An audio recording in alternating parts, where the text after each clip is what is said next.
Grabe naman talaga guys, ha? Boy lapok ng Tagum. Pumahataw na.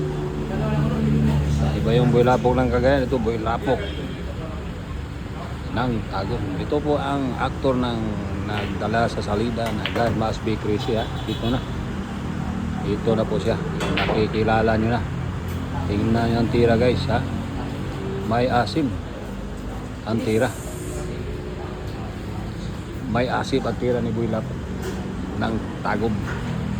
Grabe naman talaga. Ang kalaban po ay si Taroy Tarugo ng Tagum, ha. Pagkaling nitong kalaban, oh. Grabe naman talaga to si boy lapok.